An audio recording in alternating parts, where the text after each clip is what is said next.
think most people relate to how a particular situation, event, political sort of atmosphere affects them personally. So it's kind of hard sometimes to take the I out of it. But I think, just realizing that everybody has their own sort of life experience. They come from different socioeconomic backgrounds, different educational backgrounds, and different experiences. And you've got to sort of figure out a way to message so that that person that you are trying to motivate to be more active, to be more participatory in if you're organizing, in terms of how it really can impact them and impact the ones that they care about. So I think sometimes we tend to speak from our experience and not really try to put ourselves in the shoes of the person who's receiving your message. And a lot of that comes from being able to actively listen. I'm sure that's something that you guys have heard, quite a bit in the Freedom Center, but I've found it to be invaluable in working with a very diverse group of people and getting people on board with whatever program or project that I'm working with. What is your advice on how we can be the best storytellers and convincers so that we can get people to understand and participate in what we do? Well, I would say, first of all, the work that you all are doing and the skills that you're learning are so important. And I'm just really impressed with everything that I've seen that's associated with the Freedom Center. It's really important to know, as I said, some of the experiences of the person that you're speaking to.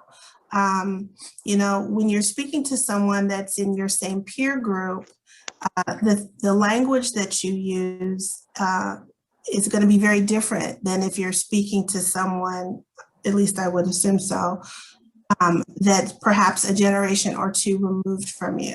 So I think it's important to use language and communication styles that make that other person feel comfortable. What we studied is Dr. King, Mm-hmm.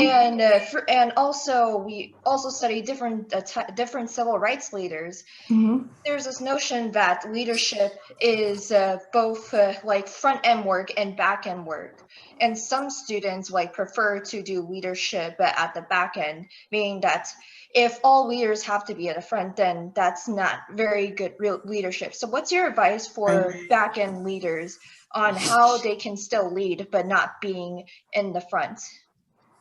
I think for people that, it's not really within their sort of personality style to be out there in the front. I mean, change doesn't happen, with one person. It happens with a group of people that are working together collaboratively. Someone's got to, make sure the bus gets from A to B. Someone's got to coordinate. Those are important tasks. And, while everybody, wants to be in front of the stage, it's just as important to be the manager that sets up the gig. So I think for people who are comfortable in the back, I actually think that that's quite a skill set, because that's really about the work and leaving ego aside. So I actually applaud people who are still willing to be in whatever struggle or fight or work that they're doing that don't necessarily require, their name on the top of the article.